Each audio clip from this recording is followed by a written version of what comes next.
Quero ver todo mundo aqui, ó, com a mãozinha pra cima, passando energia, ficando bonito. Então é na...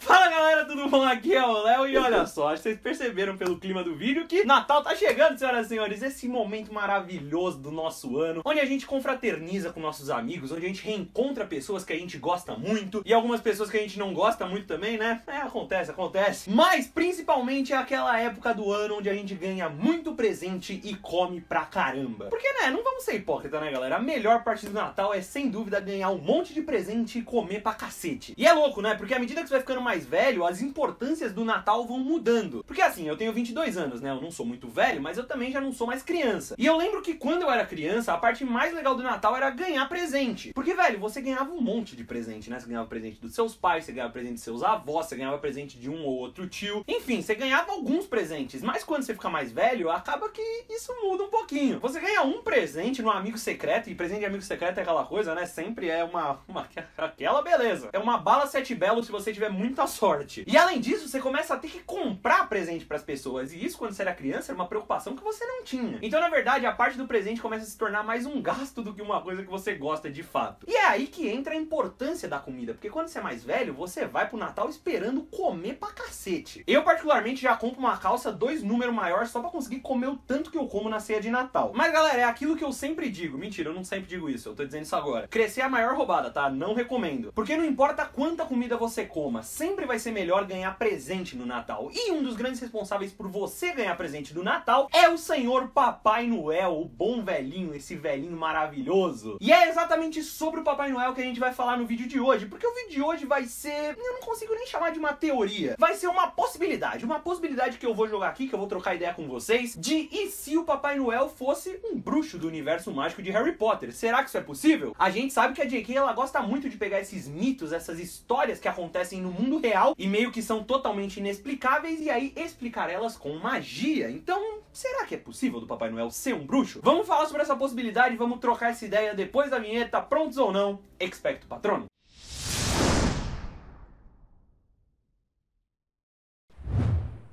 Então vamos lá, antes de tudo vamos dar só uma pequena explicada, só uma passadinha por cima da história do Papai Noel, porque o Papai Noel tem uma origem. A origem dele, ao que tudo indica, vem de um santo católico chamado São Nicolau. Esse santo nasceu lá no século 3 depois de Cristo e morreu no século 4, então nasceu em 200 e pouco e morreu em 300 e pouco. O São Nicolau é, por exemplo, padroeiro dos marinheiros, dos mercadores e das crianças, e ele ficou muito famoso por ter um hábito, enquanto ele era vivo, de presentear as pessoas da cidade que ele morava. Ele saía por aí, começava a dar presente pras pessoas, só dar presente, porque é um cara generoso. Então, né, eu acho que você já percebeu, essa é a semelhança que o São Nicolau tem com o Papai Noel. Aí essa história do São Nicolau ficou famosa, foi passando de geração pra geração, e lá no século XIX, adaptaram essa história e criaram o Papai Noel mais ou menos da forma como a gente conhece hoje. Inclusive, eu vou usar esse espaço aqui no vídeo pra desmistificar uma parada que todo mundo diz, mas que é mentira. Porque muita gente fala que o Papai Noel, ele usa uma roupa vermelha por causa da Coca-Cola, que a Coca-Cola criou a roupa vermelha do Papai Noel. Vocês já ouviram isso? Então, se você já ouviu isso e você acreditava, me desculpa, é mentira, tá? O Papai Noel já era representado usando uma roupa vermelha muito antes da Coca-Cola colocar ele nas propagandas e etc. Porque se liga nessa imagem, cara, tem o Papai Noel sentado no trenó com uma rena puxando o trenó e o Papai Noel já tá usando a roupa vermelha. Essa imagem é de 1821, a Coca-Cola só foi ser fundada em 1886. Então, mano, só essa informaçãozinha aí que eu queria trazer, queria desmistificar essa parada. O Papai Noel não é vermelho por causa da Coca-Cola, tá? Desculpa se você acreditava nisso, eu também já acreditei, inclusive eu queria que fosse verdade, porque é uma história muito legal, mas é mentira, tá? As coisas legais nunca são verdade. Mas enfim, aproveitando que a gente entrou nesse assunto da aparência do Papai Noel, é interessante a gente falar que a aparência do Papai Noel no mundo trouxa e no mundo bruxo, aparentemente é muito parecida. A gente tem alguns exemplos ao longo da saga Harry Potter em que o Papai Noel foi citado e que a gente consegue perceber que a aparência dele é bem semelhante entre esses dois mundos. Por exemplo, lá em Câmara Secreta, o Rony fala sobre o Papai Noel quando ele e o Harry estão desgnomizando o Jardim da Toca. O Harry diz que muitos trouxas usam gnomos de jardim pra enfeitar o quintal deles. E aí o Rony diz o seguinte: já vi aquelas coisas que eles acham que são gnomos, como papais noéis baixinhos e gordinhos segurando uma vara de pescar. Então, né, se você olha a imagem de um gnomo de jardim, você vê que é bem parecido com o Papai Noel que a gente conhece. Então o Rony conhece o Papai Noel parecido. Além disso, no filme de Ordem da Fênix, no Natal, que eles passam lá na sede da Ordem, a gente pode ver que tem um Papai Noelzinho de brinquedo que fica voando ao redor da ceia. A gente vê isso no filme, e esse Papai Noel é igualzinho igualzinho ao Papai Noel que a gente conhece. Então, sabendo que existe Papai Noel no mundo bruxo e sabendo também que o Papai Noel de lá é muito parecido com o que a gente tem no mundo trouxa, que bruxo que poderia ser o Papai Noel? Bom, como eu falei, a lenda do Papai Noel vem de um São Nicolau. Então, vamos começar a procurar alguns Nicolaus. Nicolaus? Existe plural de um nome? Alguns Nicolaus que existem no mundo bruxo de Harry Potter. E acho que de cara a gente já pensa no fantasma da Grifinória, que é o Nick quase sem cabeça. Que, né, pra quem não sabe, o nome dele é Sir Nicholas de Mimsy Porpington. E no caso, Nicolau em inglês é Nicholas, então é o nome dele. A gente não sabe exatamente a data de nascimento do Nick, a gente sabe que ele nasceu no século XV, ou seja, 1400 e pouco, mas a gente sabe a data do aniversário de morte do Nick quase sem cabeça, que é dia 31 de outubro de 1492. Na verdade, não é a data do aniversário de morte, né, porque aniversário você faz todo ano, é a data de morte dele.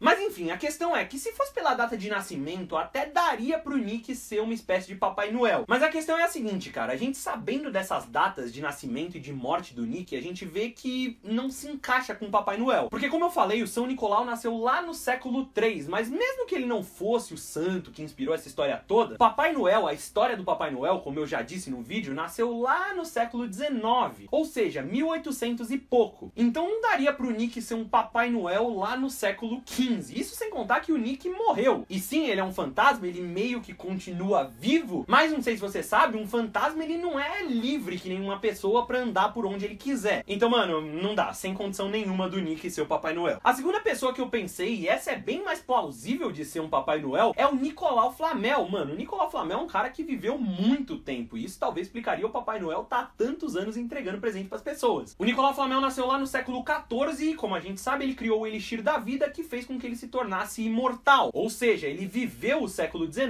e a criação do mito do Papai Noel. Mas tem um probleminha com o Nicolau Flamel, cara, que a gente sabe que lá nos acontecimentos de Pedra Filosofal, o Nicolau Flamel destrói a Pedra Filosofal e para de produzir o Elixir da Vida. Ou seja, o Nicolau Flamel, ele morreu lá próximo da década de 1990. Então, mano, o fato é o seguinte, o Nicolau Flamel morreu. E aí, depois que ele morreu, acabou Papai Noel? Não tem mais Natal? Óbvio que não, galera. Então o Nicolau Flamel não pode ser também o Papai Noel. E é aí que eu entro na teoria que eu desenvolvi, que eu falei que esse vídeo não era teoria, né? Mas vou falar uma teoria aqui que eu pensei quando eu tava fazendo o roteiro desse vídeo, que o Papai Noel não é uma pessoa, não é um bruxo específico, e sim seria um cargo do mundo bruxo, sabe? Que nem existe presidente, que nem existe ministro da magia, que nem existe diretor de Hogwarts. Então, o Papai Noel também seria um cargo, que não seria de uma pessoa específica, e sim de várias pessoas que ocuparam ele ao longo da história. Isso explicaria o Papai Noel ser uma coisa que vive tanto tempo. Na verdade, não é que uma pessoa viveu muito tempo, várias pessoas foram tendo esse cargo ao longo de muitos e muitos anos. E isso faria sentido, velho, porque muitas coisas que o Papai Noel faz, que existem no mito do Papai Noel, seriam muito bem explicadas com as magias que existem no mundo mágico de Harry Potter. Por exemplo, quem que faz os presentes do Papai Noel, né? É um trabalho absurdo fazer presente para todas as crianças do mundo. A lenda do Papai Noel diz que são elfos que trabalham para ele. Você já parou pra pensar que esses elfos podem ser elfos domésticos? É, então, isso aí ninguém parou pra pensar, né? Ninguém parou pra pensar nisso. Outra coisa, como é que ninguém nunca teria visto o Papai Noel, né? Um cara vestido de vermelho que vai de telhado em telhado entregando presente. Alguém teria que ter visto esse cara. Mas não necessariamente, porque o Papai Noel pode, por exemplo, ter uma capa da invisibilidade. E eu já expliquei em um outro vídeo aqui do canal que capa da invisibilidade existem várias no mundo bruxo. Não existe só a capa da invisibilidade do Harry, que é uma relíquia da morte. A capa da invisibilidade do Harry é especial, é diferente, é muito melhor que todas as outras capas, mas existem capas que são produzidas pelos bruxos, que são feitas, por exemplo, de pelo de semi-inviso, então seria totalmente possível ele ter uma capa da invisibilidade para se esconder das pessoas. Uma outra coisa é que, por exemplo, no Brasil não existe muito essa tradição, né? Mas nos outros países falam muito que o Papai Noel, ele desce pela chaminé para entregar os presentes. E, mano, é meio bizarro você pensar que tem um cara descendo por uma chaminé. Mas não é tão bizarro se você pensar que talvez o Papai Noel se movimente, se transporte pela rede de flu. E aí ele chegaria pela chaminé, e é daí que vem essa tradição de dizer que ele desce pela chaminé, mas ele não desce, ele aparece. Mas aí também não sei, né? Porque pra ele usar a rede de flu, ele teria que ter autorização do ministério. Só que pra ele ter autorização do ministério pra entregar presente pra criança não faz muito sentido, porque existe o Estatuto Internacional de Sigilo em Magia. Mas, né, tudo bem, é um ponto falho nessa teoria. A gente pode pensar um pouco mais nisso. Comenta aí uma explicação pra esse ponto falho da teoria. E por último, a ligação que pra mim é a mais clara e talvez a mais fácil de se ver entre o Papai Noel e o mundo bruxo. Como é que funciona o saco de presentes do Papai Noel, velho? Porque é um saquinho que guarda um monte de presente de todas as crianças do mundo. Eu acho que tá meio claro, né, que o Papai Noel deve ter usado um feitiço de extensão no saco de presentes dele, igual a Hermione fez na bolsinha dela, aquela bolsinha que ela leva pra viagem atrás das Horcruxes. Enfim, galera, espero que vocês tenham entendido a brincadeira desse vídeo. É óbvio que foi uma grande brincadeira, mas, mano, seria muito legal se fosse verdade, né? Eu falei aqui, a J.K. ela gosta de fazer essas paradas, de pegar histórias e mitos que existem no mundo real e explicar esses mitos com as coisas que ela criou pro mundo bruxo dela. Então, mano, seria bacana se isso acontecesse, tá ligado? Enfim, J.K., eu sei que você tá assistindo esse vídeo. Se você quiser confirmar se essa teoria é verdadeira ou falsa, pode comentar aqui embaixo, tá? Eu leio o seu comentário. Galera, se vocês gostaram desse vídeo, por favor, não saiam sem avaliar ele, aperta o like aqui embaixo, compartilha esse vídeo com seus amigos, se inscreve no canal se você ainda não for inscrito e ativa o sininho do lado do botão de se inscrever, porque aí você recebe notificações de todos os nossos vídeos assim que eles são lançados. Muito obrigado pela audiência, a gente se vê numa próxima, um Feliz Natal adiantado pra todo mundo, é isso aí. Tchau, Inox!